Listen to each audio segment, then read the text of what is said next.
Kualitas suara dari mic ini menurut saya bagus, bahkan menyaingi mic yang harganya lebih mahal. Selamat datang di Gadoga.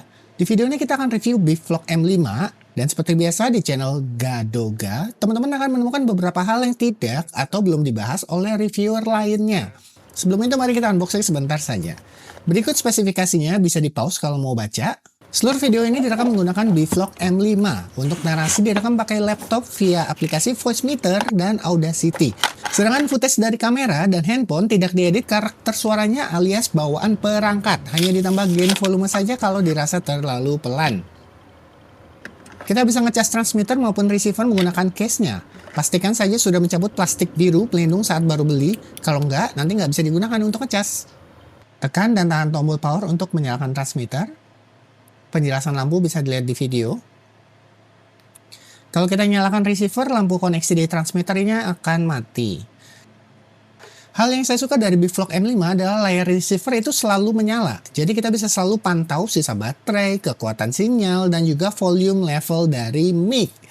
Ada 3 level sensitivitas mic. Kita bisa rubah dengan pencet tombol DB yang ada di atas tombol power di transmitter. Kita bisa lihat level volumenya di receiver. Untuk transmitternya sendiri saya juga lebih prefer yang pakai lampu LED seperti ini dibandingkan yang pakai layar karena bisa langsung terpantau dari jauh. Maksudnya kalau mic yang pakai layar seperti ini contohnya dan nggak punya lampu LED, sulit untuk mengetahui status mic karena tidak terlihat dari jauh. Sudah begitu setelah beberapa saat layarnya mati pula. Jadi untuk cek status mesti tengok di receiver yang layarnya juga mati pula. Tidak seperti di M5 yang always on. Hal kedua yang saya suka adalah klipnya bisa diputar 360, jadi kita bisa sesuaikan arah mic misalnya kalau pakai ke meja. Ini adalah kualitas Bivlog M5 yang disambung ke kamera mirrorless Panasonic Lumix G7. Bagaimana kualitasnya? Ini adalah kualitas Bivlog M5 yang disambung ke iPhone SE 3. Bagaimana kualitas suaranya? Menurut saya sih termasuk bagus dan jernih ya. Dan ini adalah posisi INC-nya off. Sekarang kita akan nyalakan INC-nya. Baik, di posisi INC on, untuk suara-suara sekitar itu memang lebih teredam, tapi dari segi kekrispian suara, saya lebih suka INC-nya dimatikan saja. Dan ini semua umum terjadi di perangkat yang menggunakan INC, jadi bukan terjadi di Bivlog M5 saja. Saat ini kita sedang melakukan pengetesan INC di luar ruangan. Saat ini INC off, jadi suara-suara sekitar itu terdengar. Dan saat ini INC on, jadi suara-suara sekitar teredam dan fokus hanya kepada suara manusia saja. Ini INC on. Sekarang kita matikan lagi INC-nya. Dan saat ini INC off. Untuk lebih jelas mendengarkan perbedaannya disarankan menggunakan headphone. Ini adalah pengetesan ketika dua mic ya secara bersamaan. Jadi ini bukannya seperti Handy Talkie bergantian, tapi bisa secara bersamaan untuk ngomongnya. Ya, saat ini kita akan melakukan pengetesan jarak.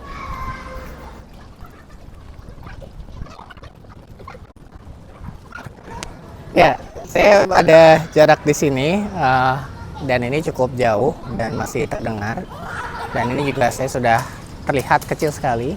Cara pasang. Untuk di iPhone, tinggal colok konektor Lightning ke iPhone dan yang tipe C ke receiver M5 di bagian out yang ada di samping jack 3,5 mm receiver. Jangan dicolok ke lubang yang buat ngecas, nanti nggak terdeteksi. Untuk di iPhone bisa langsung pakai aplikasi kamera bawaan tanpa perlu ada setting apa-apa. Kalau pakai aplikasi buatan pihak ketiga, misalnya yang saya rekomendasikan dan suka banget adalah Blackmagic Camera. Ini gratis. Kita masuk ke settings. Audio source, pilih yang USB 2.0 device. Kalau pakai Blackmagic Camera, kita bisa lihat soundbar untuk melihat tingkat volume mic. Dan kerennya adalah kita bisa sambil ngecas handphone. Caranya hubungkan charger tipe C ke lubang cas di receiver. Sekarang di Android, saya sudah coba di beberapa ponsel Android dari yang jadul dan masih pakai micro USB sampai yang lumayan baru. Semuanya itu bisa tersambung ke Bivlog M5. Kalau pakai Android tipe C, kita ambil konektor yang ada di case. Perhatikan ada panahnya yang ujung lebih panjang itu dicolok ke HP. Kalau terbalik nggak akan bisa terkoneksi. Ujung yang lebih pendek ke receiver. Colok di bagian out yang samping jack 3,5 mm. Jangan dicolok ke lubang yang buat ngecas. Ujung yang panjang ke HP. Aktifkan pengaturan OTG ponsel. Ada juga ponsel yang otomatis OTG-nya sudah aktif.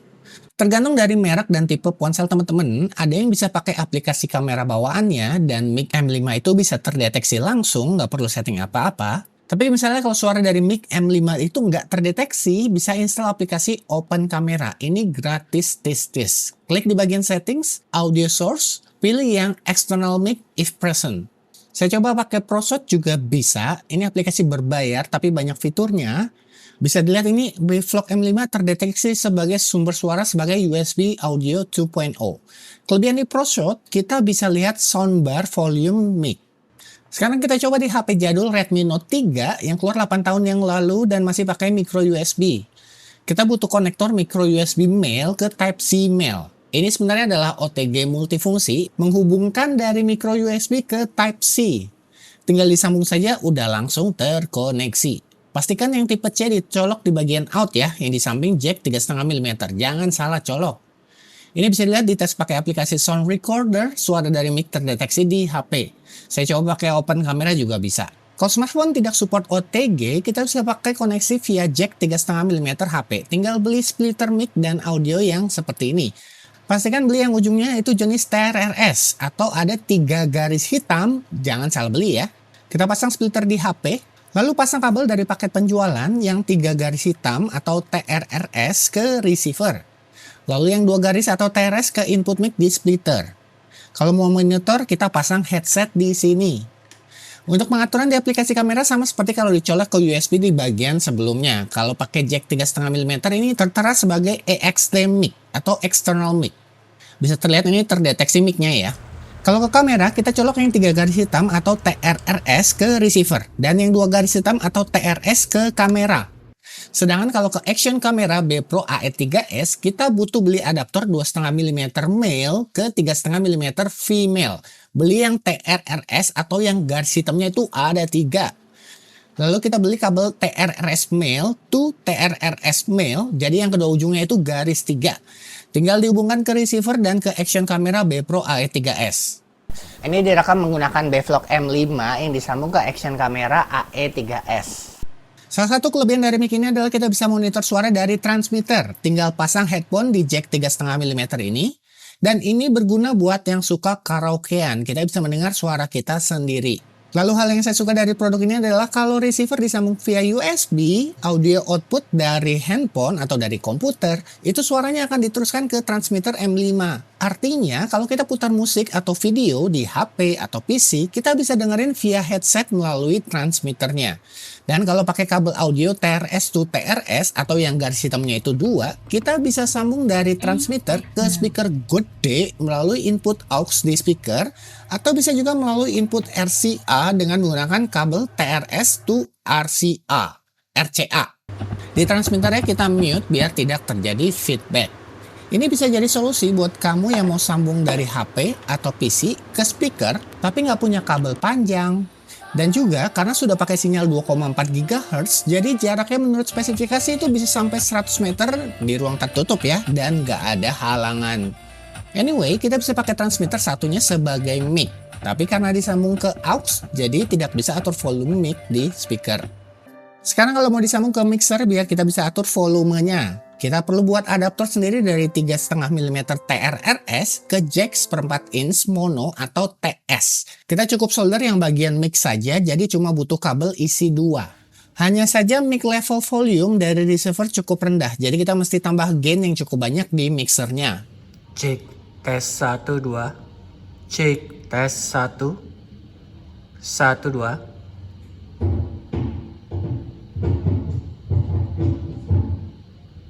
Terakhir, untuk hubungkan ke komputer tinggal sambung pakai kabel data tipe C, colok ke receiver di bagian out, jangan di bagian charge ya. Lalu tinggal colok ke komputer. Nanti di aplikasi yang butuh mic tinggal pilih USB 2.0 device. Sekarang kita tes fungsi windproof curtain atau dead cat.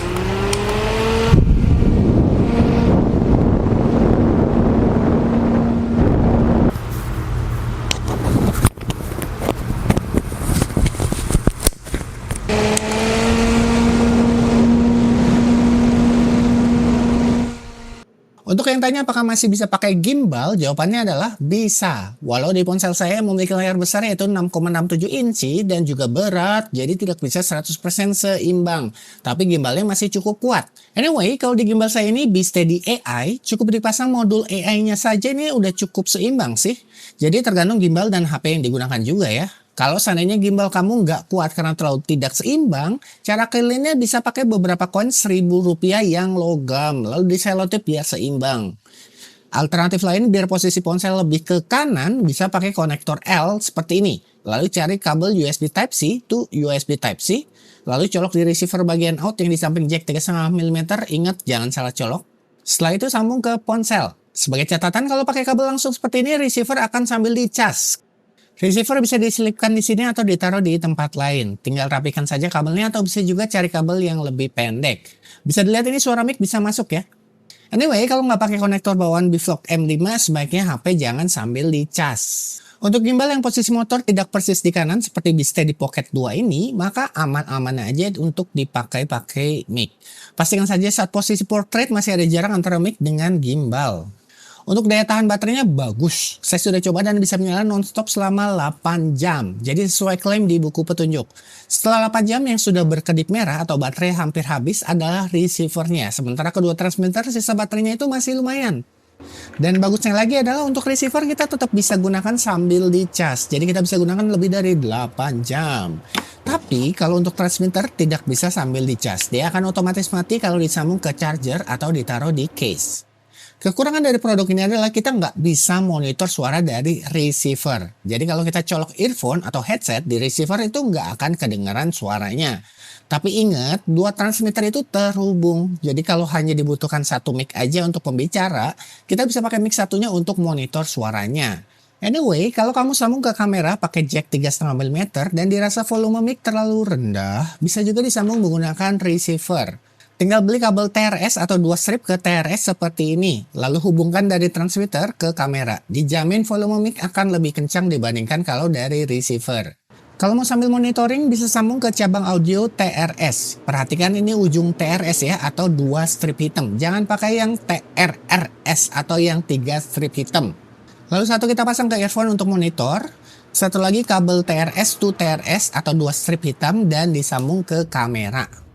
Demikian juga kalau Bvlog M5 disambung ke mixer atau speaker terasa kurang kenceng lewat receiver, bisa kita sambung lewat transmitternya. Tapi kita perlu bikin converter dari jack TRS ke Akai Mono atau ke XLR atau Canon, itu juga bisa. Bagannya bisa dilihat aja. Kesimpulannya saya cukup puas dengan Bvlog M5. Alasannya karena kualitas suaranya termasuk bagus untuk mic wireless. Dan harganya juga termasuk bagus jika dibandingkan pesaing dari merek lain. Tapi kalau dibanding Bvlog M4 dan M3, harga M5 memang lebih mahal. Tapi menurut kuping saya sih, kualitas suaranya ya memang lebih bagus M5. Kalau teman-teman bingung mau pilih Bvlog M3, M4, atau M5, menurut pendapat saya ya, kalau mau yang harganya paling terjangkau, pilih M3. Dia juga punya kelebihan klipnya itu pakai magnet. Kalau mau yang bisa rekam langsung suara pakai micro SD di mic, pilih M4. M5 nggak bisa rekam langsung di mic. Tapi kalau mau yang kualitas suaranya terbaik, maka pilih M5. Jadi disesuaikan dengan kebutuhan masing-masing aja. Kalau ada pendapat berbeda, silahkan isi kolom komentar. Update harga dan link pembelian bisa cek deskripsi video. Terima kasih telah berkunjung ke channel Gadoga. Semoga video ini berguna untuk seseorang dan sampai jumpa di video berikutnya.